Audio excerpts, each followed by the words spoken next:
remember when scooters were coming, Yeah. you were kind of like, some of them were stifled to enter, but you're like, well, maybe it's better because people won't get run over in the street and stuff like that. So I think it's always this sort of like hybrid approach, and good regulators will listen to the entrepreneurs and come up with something that works. Absolutely, as long as the regulator is proactive, so it's not a no full stop, right? Yeah, exactly. It's what's the path and what's the what needs to be there. And for scooters, for example, maybe what needed to be there is tracks, right? Is the correct way to where you're allowed to use them, where you're not allowed to use them. If you didn't have that before, you didn't just want them all over the street and on highways. Yeah, exactly. Take a walk on the Dubai Marina and let me know if you're happy about scooters being introduced here. I take them Let me all the know. time. On the other side of this argument.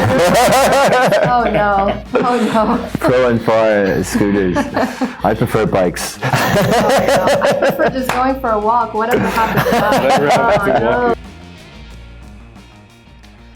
Good morning and welcome to another episode of Smashy Business. Three of us today. Three of us. Donald Trump is selling God Bless America, God Bless the USA Bibles for $60 each as his social platform Truth went public as well. TikTokers are apparently more effective than celebrities, according to Egyptian business tycoon Mohammed Nagat. Telegram's premium subscription may cost more than your entire phone bill. What does that mean? Find out next. America's electric car maker Lucid looks to Saudi for funding, and then Estonia's Bolt takes on Uber in Egypt, slashing prices by 50% and helping drivers as well. Fascinating. Fascinating stuff. We're bringing our new slogan, the news behind the headlines. Nice. Yeah, Nice. we just came up with it while the conversation. Where are the headlines these days on social media? But Willie, just before the show, you were kind of mentioning that everything's back. Yeah. Because we talked about, Reddit's IPO, Truth Social did a SPAC. Like SPACs were hot maybe like 2020, 2021. Right. We never thought we'd hear about SPACs again. They were, an instrument that really fell out of favor in terms of taking companies public. And most people never expected to hear that word again. And yet here we are, and we're having successful companies or successful listings via SPAC again. So deja vu. Deja vu. I mean, look, like I think if the stock market in 2023 did, like overall stocks were up, like, but they didn't reach their all-time highs again. That's sort of like April 2020, end of 2020, the listed companies were at their all-time highs, and then the graphs are like down, but they're kind of on their way back up. And you mentioned Bitcoin's up, everything's up this year. Yep, as including meme stocks, right? Including those very retail-heavy, speculative names. They're back, and we're seeing people. The demand on Reddit, for example, in its IPO is an indicator of that. And some would say Reddit would be the original meme stock because most meme stocks people sort of talked about them on Reddit. There's so Solana is a blockchain that's doing really well at the moment, and there's a headline here: Solana meme coin craze continues. Biden parody token reaching $250 million market cap. Wow. So you're right, everything's back. Like all the meme coins are back. But you know what's not back yet? NFTs aren't back. Do you think they can have a comeback? Interesting. I had an interesting debate about that a few months ago. I mean, if you follow and track what's happening, then yes, I guess. If it's been a laggard, then I expect people to start piling back in again. I personally never got it, but that never stopped other people from I never got it either. I got it and wasted a bit of money on them. But you know what's funny about it is that I never sold assets, and this is interesting about the SPAC thing. That the special purpose vehicle, the entity that purchased or that took reverse merger through Social, didn't go away. So that funds was there. It's like private capital sitting waiting to be deployed, or a fund waiting to be deployed. Correct. So there were SPACs who raised some money, and they're looking for a vehicle to merge with and then change the name on the market. And the ticker for this Truth Social is DJ Trump, Donald J. Trump. Junior. Yeah. So yeah, but the ticker is those three letters. It's not Truth.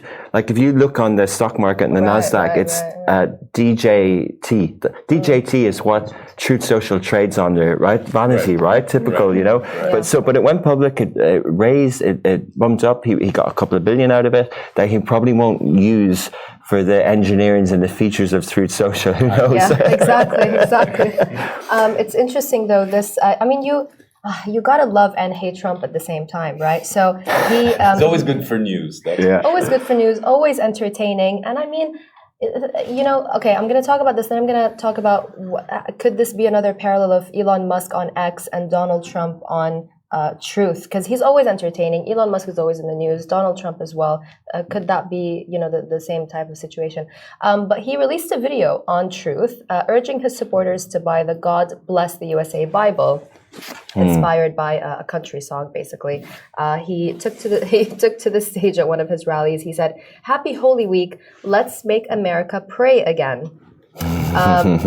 Well, he's nothing if not a salesman. Exactly. He's selling it at not $60, actually $59.99. It's great. It's you gotta love Trump. Is he funding his campaign selling Bibles? Do you think, or is this straight to the bottom line for him? Well, I think whoever can understand Trump's finances, his taxes, Exactly. I think I would say it's all messy. Who knows where the money goes and what it comes from? But you're right. I think that's a good description. He's a salesman, and we saw a headline a month ago that he was selling gold high tops for thousands of dollars. Yes, exactly. Yeah. I wonder how many sold, actually. I wonder if those numbers will ever come out. Probably not. And it's ironic that he used to be on The Apprentice. Mm-hmm. That's the name of the show, The Apprentice. Yeah. But mentoring other people. You mentioned Trump and Musk together. Yeah. I think I bought, Musk released this product, like a burnt hair, it called it burnt hair, and it was a perfume. And he released it online, and it said it was going to ship in Q1 last year. And we all, people who paid for it, went viral. Like, he sold loads for funds, and it never shipped. We can't hold it accountable. Yeah, because it's not even a company. It's messy distribution, logistics. He never produced it. It's just meme stuff. Who are we going to call to complain about it? But I just wanted to bring something. Did you buy a perfume called Burnt Hair? Yeah. Sometimes I justify these purchases as part of internet. Internet, that's meme cultures. But I wasn't ever going to use it. It was just something that I just. It's okay. We're not judging you. We're not judging you. Waste of money. I have these bad moments I shouldn't mention on shows. But so the Truth Social thing and Telegram, which we'll talk about, we're in an election year, and privacy and social networks and influence is going to be an American election, but we're in many countries here. But it always comes up, right? There's a podcast on Decoder with Nilay Patel with the CEO of Blue Sky. So Blue Sky is one of these new social networks. Jay Geiber is the CEO. Blue Sky came out of Twitter. It's a federation. It's supposed to be decentralized social networks. Jack Dorsey always wanted to do it, and there's 3 or 4 of them that are trying to crack this. What's the other one called? The famous one. But anyway, these ones, they've only 5 million users, but they're trying to be decentralized social networks. Okay, Discord is the one that you're thinking about? No. What's it called? People will know this. No, I'll find it. Keep going, yeah. Okay, well, speaking of social apps, TikTokers are apparently more effective than celebrities, according to Egyptian tycoon Mohammed Nagati. He said Khalid, for example, who has 4.8 million followers, regular mom, posts videos of her making food, preparing food with her kid, and she goes viral and she's doing really well. And he said that he had a discussion on LinkedIn, and he's done a lot in the tech space. He used to work with Kareem. He's a guy who really made it from the bottom. He came from nothing. He's really successful now, very well respected. And he said these influencers are definitely more effective than celebrities, is what he's saying. I couldn't agree more. They are extremely effective in carrying a message. Certainly the most engaging social media out there. And I think we were talking previously about even how the policy within TikTok in attracting that sort of content and leveraging is quite unique. I can say from my own experience in Keeper is that Yeah, when I was going to ask you about that. Would you use a I couldn't TikToker? agree more. I mean, it was obvious to us when a well-followed influencer caught a story related to us and posted about it on TikTok. All our engagements went through the roof. We don't even have a TikTok, right? We've not established a TikTok sort of strategy at all to date in our go-to-market and our marketing strategy. But imagine just one single post for us actually tripled all our main indicators in terms of website traffic, in terms of applications. So I've never seen anything as effective and spread as fast as a message on TikTok by a very well followed creator. I watched the video this morning, and it was a creator in her car talking. I think we put the link in the show notes, and it looks like she's having like a moment in the car, right? So if you can see this. So let me get this straight. You guys are telling me that when you're out of the house for hours, you're comfortable walking around with all that stanky body odor that's been building up on you all day? Looks real, right? It's even crazy. Yeah. They are antibacterial and actually lift and remove sweat, dirt, and odors, making these the one and only total refresh shower on the go solution. Okay, so this is AI? And an ad, yes. What? Yeah. This is AI. Fully AI. Oh, that person is not real. That's not real. That's it's an insane. Ad. It's insane. That's insane. It's so scary. That's freaky. I mean, we freaky. always knew it was going to happen, right? Yeah. But it's happening. Yeah, totally. As we speak, and there's no way to distinguish, right? Should it be happening? Jesus. It's mental, right? But like, what's interesting, I like the fact that we cover this story in Egypt, because it's kind of like, like obviously, like why is the Egyptian market taking so long? Why is all the ad spend going on TV in Egypt or billboards and outdoor? Obviously spend on creators. And we were talking earlier about how TikTok are the only social network with an office on the ground in Egypt and in Lagos and other places. So they get it. This person who posted about it, he gets it. Influencers get it. But then, like, okay, cool, we get it. But look what's coming next. Yeah, exactly. Just when we started to get used to the influencers, now it's AI influencers. Yeah. I recall that there was conversation though about tagging AI-generated content as AI-generated content, so that something like this wouldn't happen, so we wouldn't be caught. I think there are about 50 apps that you can, when you leave the studio now, in 10 minutes, you can have a video like that talking about Keeper with accent, tone, country, everything. And you can even clone voices, and you can just spit this out on all the platforms and put a few quid behind it. And there's no barrier, basically, to that, to how much content you can generate and how hard you and push. It's only getting better. Wonderful. I mean, that's where the regulations are coming in, though, right? I think I think this does need to be highly regulated. And enforcement. I think regulators are still catching up with old problems rather than actually knowing how to deal with new ones. I think this is moving too fast for most regulators. You see the European regulators trying to take this on a little bit, but their approach is archaic, in we discussed this yesterday, it's not a fit for all. They're not addressing what you're talking about necessarily, and what you're talking about is not even going to be in the next 6 months the big thing, right? In the next 6 months, things will change even faster, and that's the pace that they're going to have to keep up with. I think it's going to be self-regulated in some way before anybody is able to catch up in anything meaningful. Oh, it's like living in a sci-fi movie or something. We're at that pace now. But so this is the point. Like if you're listening to this person in Egypt and you've got £1 million Egyptian pounds to spend on marketing, do you spend it on influencers on TikTok or do you spend it on AI? Do you put you know what I mean? Do you hire a social media practitioner who's able to figure out content strategies for AI and to churn out videos? Like, where do you put your budget? It's probably 50-50, or you kind of should do both, I guess. I don't know. You think creative the livelihoods of creatives is under threat from AI-generated content?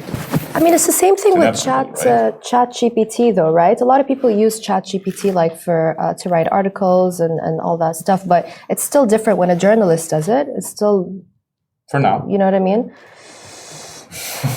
I'm not happy about this at for- all. At all. I mean, it's what we all have to do. It's different when I So, if you recall, Panic attack, yeah. 10 years ago, when people were talking about AI and what AI is going to be able to do, the last sort of segment that people worried about was the creative segment, right? Yeah. You always Yeah. thought the AI was going to be really good at doing the repetitive stuff and doing, the True. automations and sort of decision making and so on. And the crazy thing is when AI came up at this mass sort of scale that we're seeing adopted right now, the first thing it went after was the creative, right? Exactly. Is writing, is journalism, like you said, is creating of images. And They can't content replace that looks us, like though. real people. They can't I replace don't know, us. Lubna, I'm trying to get worried. I refuse. I refuse. I think to be the point replaced. is you have to embrace it. Like, you have to embrace it. I think it'll be who knows where it's going, but there's going to be a bit of what's the word, like mixed things going on. Yeah, that's going to be your next hire, is it? Yeah, she kind of looks like you. a That's bit, going to but, be the end of me. Yeah, Oh, we could just oh replace you dear. there. Oh dear. Moving on. Let's move on from this horrendous topic. Okay. Telegram's peer-to-peer SMS login feature poses significant privacy concerns. And the premium feature the subscription might actually end up costing you more than your entire phone bill because of the number of SMSs. You could receive up to 50 OTP codes. And it gives users the option to hide their data or share their data, but just the cost of the SMS alone has people worried about this. Telegram advises users not to interact with individuals who receive OTP codes from their numbers, and they say that they're still working on some regulations. I mean, I just find this a little bit ironic, the privacy concerns when it comes to Telegram, because Pavel Durov left Russia because of those concerns, right? He didn't want to share user data, and now here we go, privacy concerns for Telegram, and they're making a lot of money. They have almost 1 billion users. Are they profitable? Did we cover that before? They're going to be profitable either this year or next year. They said, yeah.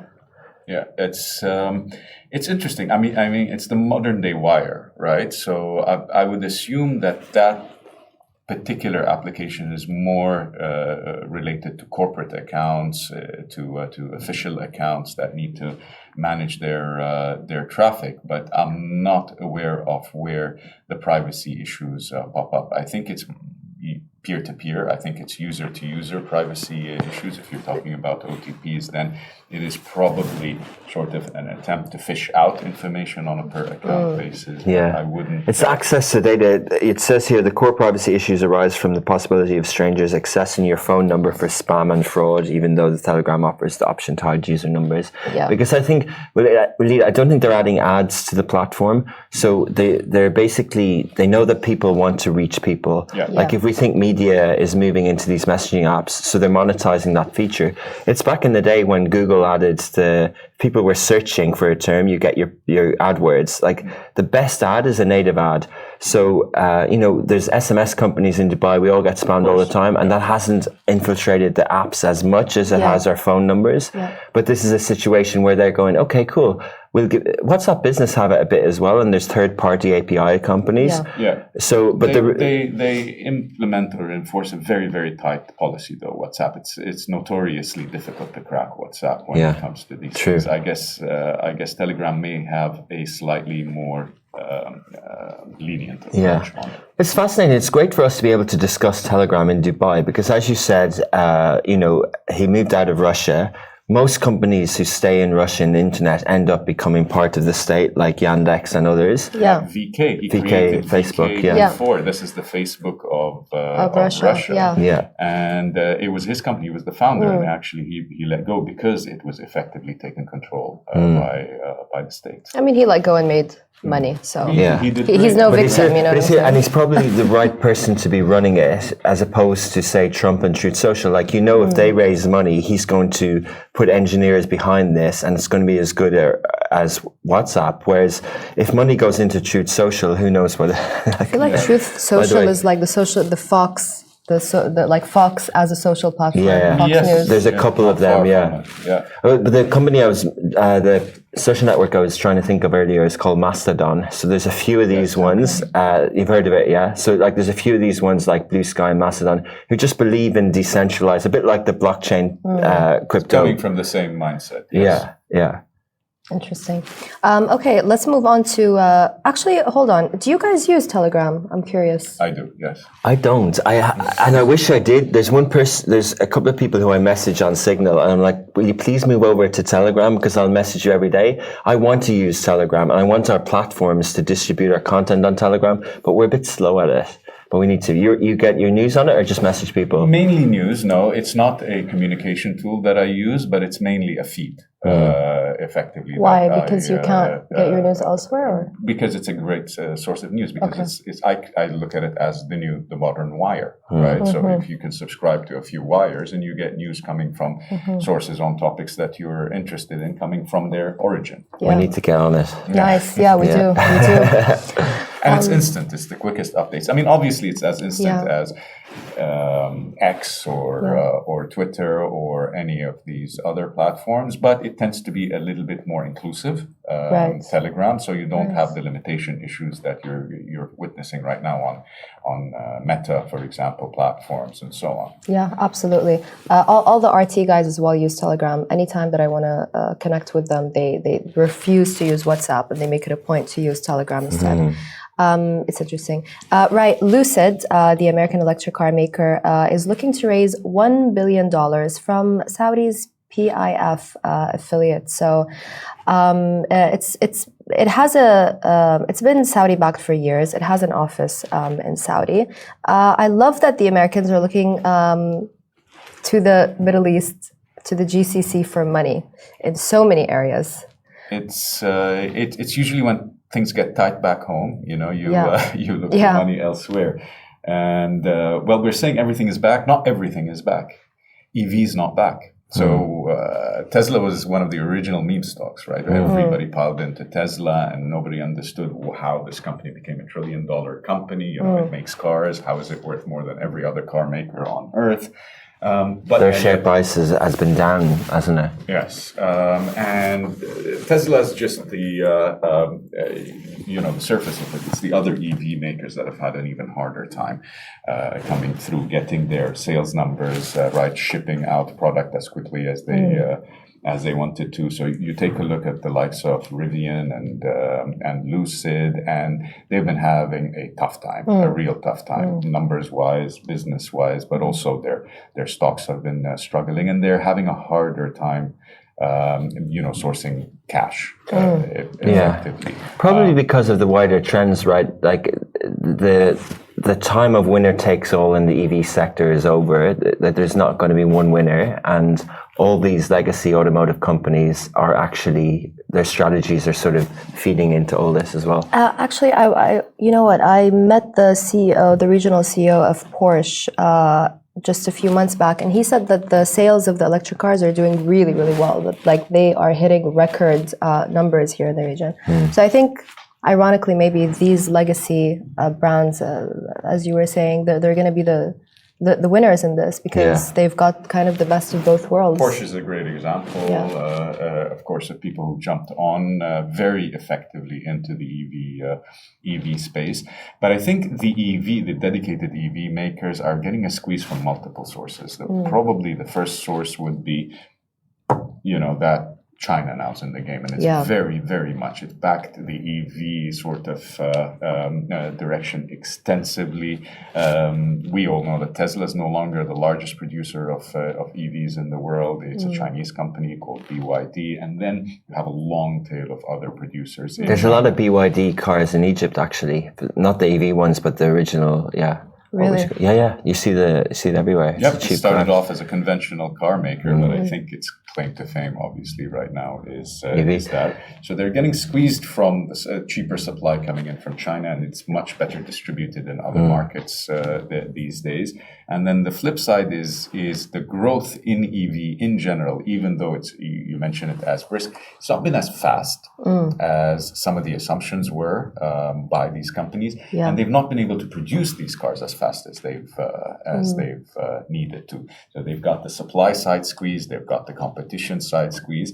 And then some get into the equation right now with like Toyota's EV strategy is not to build EVs, it's actually to build hybrids. And there's a great Hybrids, argument today that the hybrids is actually the way to go in the market because of consistent EV issues related to range and reliability and things like that. We've still not completely cracked. And then the infrastructure you need just to build the stations. What's for sure is that the automotive brands that will be the dominant players will be different than when we grew up. Like it's a changing space, and Saudi's investment in Lucid is really interesting, right? They did it at PIF level, they bought some of it, and then they backed it up by creating factories, and now there's more funding coming. But you kind of hope they're the that... majority. A majority shareholder, I think. But you kind of hope it works for them, right? Because it's a huge investment, and they didn't sort of buy into Tesla. They picked Lucid, and maybe it was a safer-ish bet than Rivian because that was a bit messy. But like,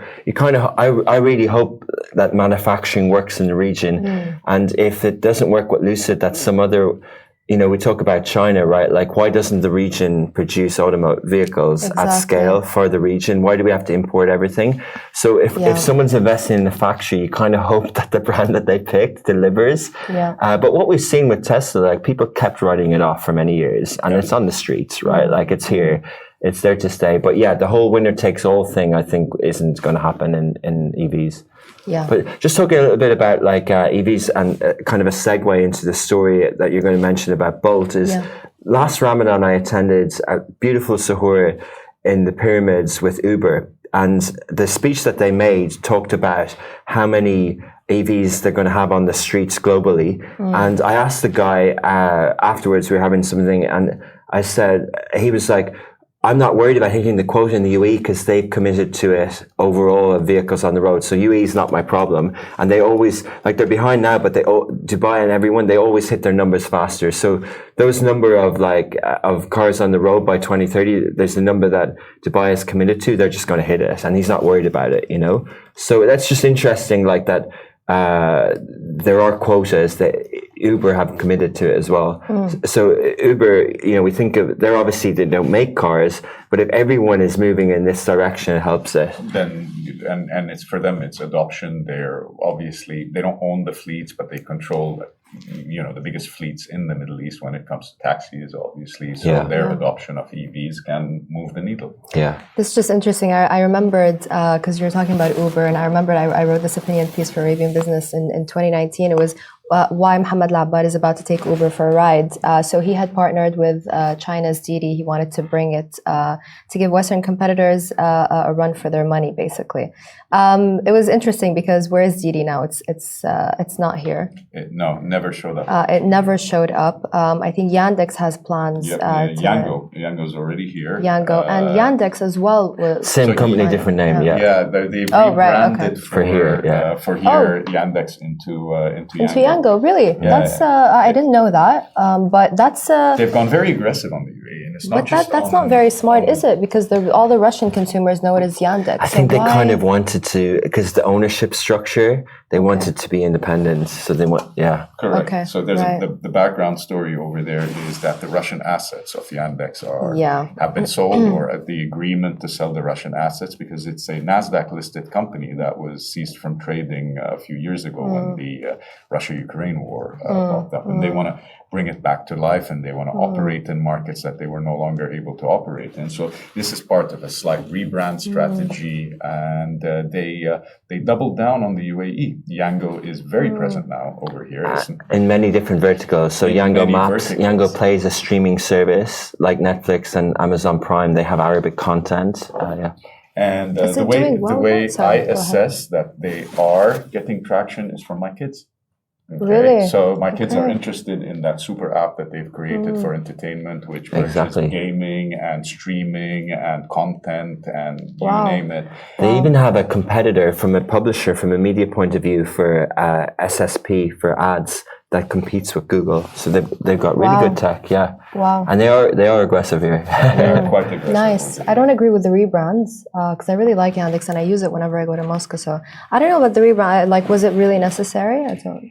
Do a story on it. Figure it out. Yeah. I think that's worth digging deeper.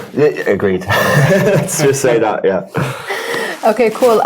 Bolt is launching in Egypt. It slashed prices by 50%, challenging Uber. And it's an Estonian company. So that's pretty cool to see, I think. It entered Tunisia in 2019, wants to disrupt the market. It's trying to help drivers as well. So it waived the standard 15% driver commission, significantly lower than Uber and Careem's 22 to 33%. Offers riders the discount on 50% discount on trips for the next 6 months. It's absorbing the discount cost themselves, ensuring drivers receive the full fare for each ride. That's nice. I really like Careem, for example, but which there's Uber, Careem, and now Bolt in Egypt. But there are all of these ads that Careem have gone under fire for, like if you don't get your order in X amount of minutes, you get the money back, and it's like, who suffers, the driver and it's not really safe for you to be putting out these ads for the drivers to be going even faster than they already go. So this seems like a healthier company. I wonder what the future is for Bolt. It's certainly one way to capture market share, and Bolt's got great experience doing that. It's a very interesting company, like you said, out of Estonia, not the usual source, and But a fascinating place for tech startups. The highest per capita in Europe, tech startups come out of Tallinn, Estonia. And we were loving the assumption is they're not there to serve Estonia. Right, these are companies that are going global, coming out of such a small but amazing ecosystem. And picking Tunisia and Egypt, not Dubai and Saudi. Yeah. Fascinating. And this is the thing about emerging markets with high population, the promise of swivel as well, and people need transport to get around Egypt. So yeah. And I think that's always been in their strategy. They went after emerging markets rather than the usual suspects, Bolt, and that's their claim to fame. They seem to understand populous, maybe lower mid-income countries, emerging countries better. The one that got the exit out of here, Kavak Karasti, yes, of course. The Mexican, that's sort of looking at the automotive selling process, and they also had the same. That's why they bought them here, because they didn't want to go to Europe and US. They did an emerging market strategy as well. In Oman. Actually, the company was mainly operating out of Oman. So another interesting choice where you target emerging markets that maybe the big boys aren't as focused on, or you can have better economics in. I mean, Abu Dhabi is doing that as well, though. They're targeting Serbia, Albania, and Mohammed Labad also just I think 2 years ago was making the rounds all across Eastern Europe. I think if I'm not mistaken, the biggest arms factory for the UAE is in Serbia, if I'm not mistaken. There's a very, very strong actual connections with Serbia and the whole region over there, from a infrastructure development, from lending, from real estate investment side. It's been ongoing actually for a number of years, and it makes sense. It makes sense to focus on specific areas where other people aren't looking, and have significant economic interests and influence. Absolutely. It's quite cool as well to see these brands emerge. Before in the past you have couple of names that are global, like Uber or whatever, but now there's more people entering, and they're not coming from the usual suspects of Silicon Valley. Like, if you listen to US media, you would think that DoorDash or Lyft are global brands, but they're not. There's and we're getting some like out of different countries. It's quite cool. You know who's in town as well is the guy who bought, Anton Pinsky is his name. He's the guy that bought Starbucks' assets in Russia. Stars Coffee. Stars Coffee. So he's in town. He's opened a restaurant called Luna. Or Luna, which means moon in Russian, and it's in downtown. He's in town, and he's been really busy, and I doubt it's just with that restaurant. So we were trying to get him on the show. Interesting what plans he might have. Yeah. Never know. We might see Stars Coffee where all those Starbucks are. Who knows? People do need an alternative to Starbucks, right? So, right. On that note, thank you both for your time, and I think we should make this a weekly thing, Richard, with Walid. Yeah, Wednesdays. Thanks for coming in, Walid. But just to finish, I know what the producer's saying to finish off, but like the Uber. How can we mention Uber in Egypt without talking about the trouble they're having with the lady who jumped out of the car? Yes, because this is such a big story. She died from a coma. Because she thought the driver was going to sexually harass her. Yeah. If we're talking about Telegram and privacy and things like that. Like it's not just social networks. Bolt and anyone in any tech space, even Waleed with Keeper, you know, these are things that everyone in the tech space needs to think about in the future, you know. Real world issues. Airbnb bans cameras in their homes. Yep. Like these are all. If you have responsibility and you're taking on this space, like it doesn't escape you. You have to look at it, and it's such a tragic story what's happened there, and it's really terrible. And he went back on the app, used another national ID, and he was back on the app. So now the authorities are looking into it. But it brings up that point that all of these companies do need to take accountability. Totally. Yeah, there's regulation, but there's also like your own governance and your own responsibility. Exactly, like Airbnb. That's crazy that people have been putting up these cameras. Makes you not want to ever take an Airbnb. And they're like, now they ban them. I think in the private areas, but not in the they weren't banned before. I think was surprising to many. Yes. Yeah, it's fascinating. Exactly. But yeah, and you would hope that I think when there weren't cameras in the Airbnb that you went to, right? But I think it's interesting, right? Like with regulation, you know, we sometimes we get frustrated as consumers that tech products and apps aren't here, and we think that it's because the regulators, like say in the transport sector, like the government, the semi-government and government entities are holding things back. Yeah. You're kind of like, some of them were stifled to enter, but you're like, well, maybe it's better because people won't get run over in the street and stuff like that. So I think it's always this sort of like hybrid approach, and good regulators will listen to the entrepreneurs and come up with something that works. Absolutely, as long as the regulator is proactive. So it's not a no full stop, right? Yeah, exactly. It's what's the path and what's the what needs to be there. And for scooters, for example, maybe what needed to be there is tracks, right? Is the correct way to where you're allowed to use them, where you're not allowed to use them. If you didn't have that before, you didn't just want them all over the street and on highways. Yeah, exactly. Walk on the Dubai Marina, and let me know if you're happy about scooters being introduced here. I take them all the time. On the other side of this argument. Oh no! Pro and far scooters. I prefer bikes. I prefer just going for a walk. Whatever happens. All right, guys. Thank you guys for your time. Tune in for another exciting episode tomorrow. We've got another co-host joining us. She's an economist, and so tune in and get us wherever you get your podcasts. Support your local business in Ghami, or you can get it on Apple and Spotify. If you like the video version, Smashy.tv, our streaming service. See you tomorrow.